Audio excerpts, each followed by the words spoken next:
श्रोते हो नमस्ते. आपल्या सर्वांना शुभ दिवस. श्रोते हो, सगळ्यात मोठं ओझं हे असतं जे आपण आपल्या मनात दाबून ठेवत असतो.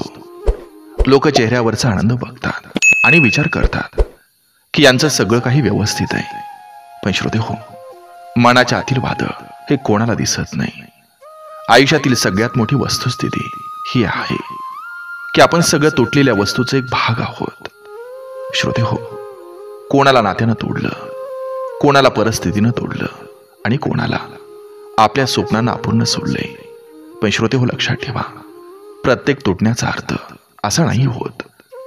कधी कधी परिस्थितीशी लढून पण ती व्यक्ती कणखर बनत असते आणि शांतपणा ओरडून ओरडून आपल्याला नवीन रस्ता दाखवत असतो. श्रोते हो, मन कितीही रडू दे, पण प्रयत्न हे कधीही सोडायचे नाहीत. कारण जे आतून जिंकलेले असतात ते पूर्ण जगाला हरवू शकतात. बघा, पडतंय का? नक्की विचार करूया. चला, आजही आपल्यासाठी सुंदर विचारांची ही शिदोरी, ही मालिका अशीच पुढे घेऊन आलोय. चला, करूया सुरुवात सुंदर विचारांना, सुंदर सुविचारांना. अनंत अडचणी असतात, पण ओठांवर हास्य ठेवा. कारण कोणत्याही परिस्थितीमध्ये जगायचं हे तर असतंच. मग हसत हसत जगण्यात कोणतं नुकसान असतं? चार भिंतीच्या आत जितकं रडायचं तितकं रडावं, परंतु दरवाजा नेहमी हसूनच उघडावा. लोकांना जर कळालं की तुम्ही आतून तुटला आहात तर लोकांनी तुम्हाला लुटलंच म्हणून समजा. अनेक अपयशातून यशाची निर्मिती होत असते.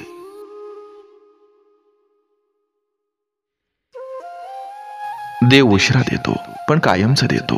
फक्त संयम आणि विश्वास ठेवा. कधी कधी आयुष्यात सगळं वेळेवर मिळत नाही, पण जे उशिरा मिळतं ते कायम टिकतं. हीच तर खरी श्रद्धा आणि संयमाची ताकद आहे. विश्वास ठेवा, देव नेहमी योग्य वेळी योग्य देणगी देतात. आठवण एक अशी गोष्ट आहे जी जवळही ठेवता येत नाही आणि समोरच्या व्यक्तीला परतही करता येत नाही.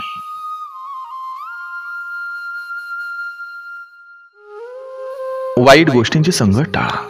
कारण कोळसा पेटलेला असतो तेव्हा हात भाजतो आणि जेव्हा पेटलेला नसतो तेव्हा हात काळे करतो. चांगले दिवस येण्यासाठी वाईट दिवसांशी झुंजावं लागतं. जीवनात अडचणी किती असोत, चिंता केल्यावर त्या अजून जास्त होतात. शांत राहिल्यावर त्या कमी होतात. संयम राखल्यावर त्या संपून जातात आणि परमात्म्याचे आभार मानले तर अडचणी आनंदात बदलून जातात.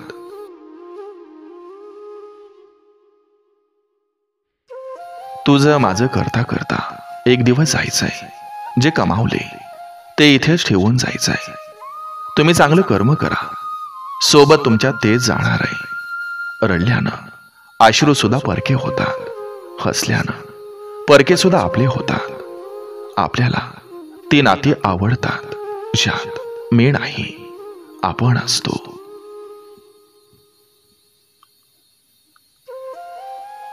शब्द हे जरा जपून वापरणं केव्हाही चांगलं असतं. जीव हे असं दुधारी शस्त्र आहे की तिच्या एका बाजूनं अमृत आहे तर दुसऱ्या बाजूनं ते विष आहे. म्हणूनच तिचा वापर जपून करणं योग्य असतं.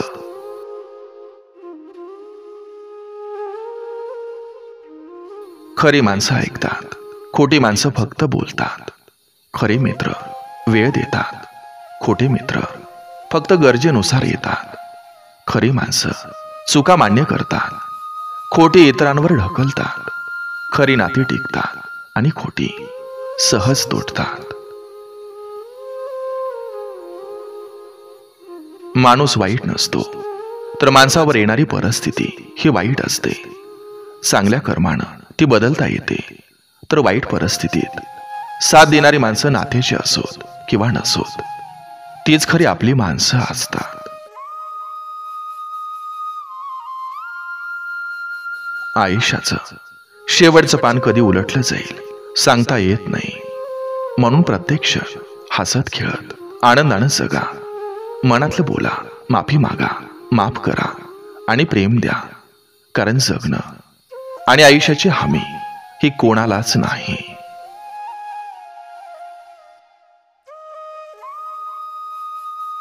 सत्य, प्रतिभा आणि प्रतिष्ठा हे शत्रू नाहीत, तर विजयाची पायरी आहेत.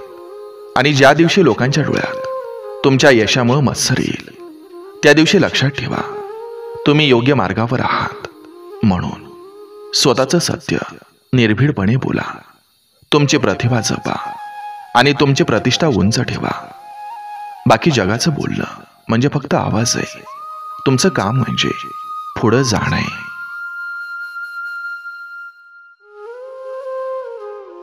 स्वर्गात सगळं काही आहे, परंतु मृत्यू नाही. गीतेमध्ये सगळं काही आहे, परंतु खोटं नाही. जगात सगळं काही आहे, परंतु समाधान नाही. आणि आज माणसामध्ये सगळं काही आहे, परंतु धीर नाही. जीवनाच्या प्रवासात सगळं काही शिकतो आपण, पण आधार कोणी नाही देत. परंतु धक्का द्यायला प्रत्येकजण तयार असतोय. माझं म्हणून नाही, आपलं म्हणून जगता आलं पाहिजे. जग खूप चांगलं आहे, फक्त चांगलं वागता आलं पाहिजे.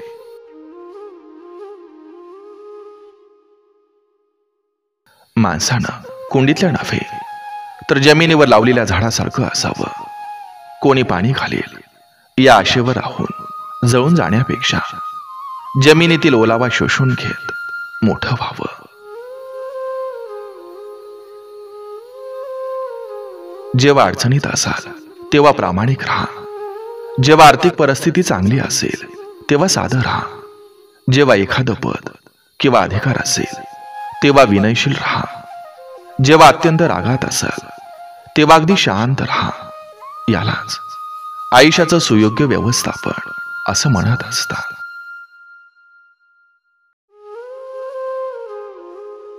नशिबात काहीच नसतं, सगळा खेळ कष्टाच्या जोरावर चालतो. जीवनाच्या वाटा या खाच खळग्याने भरलेल्या असतात. सुख दुःखाचे भोवरे इथं कुणाला चुकलेले नसतात. आपण संस्कारांमुळे काहींना मान देतो, पण तीच लोक त्याला आपली कमजोरी समजतात. म्हणून आदर त्यांनाच द्या जे खरंच पात्र असतील. कारण स्वाभिमान हा कधीच कवडीमोल नसतो.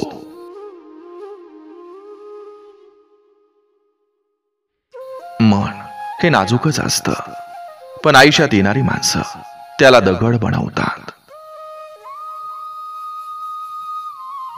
लोक काय म्हणतील हा विचार बाजूला ठेवा. कारण जगातले प्रत्येक जण आपापल्या जगण्यात व्यस्त आहेत.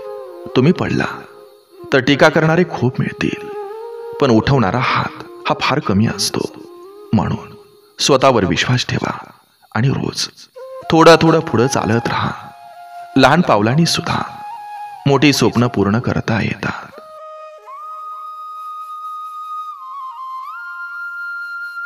देव परीक्षा घेतो, कारण त्याला ठाऊक असतं आपण किती सहन करू शकतो. आणि जेव्हा वेळ योग्य येते तेव्हा तो भरभरून देतो, इतकं की ज्या वेदनाने डोळं भरलं होतं त्याच आनंदाचे डोळे ओसंडून वाहू लागतात.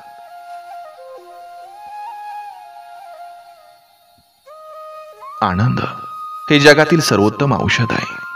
त्यामुळं स्वतः आनंदी राहा आणि इतरांना आनंदी ठेवण्याचा प्रयत्न करा.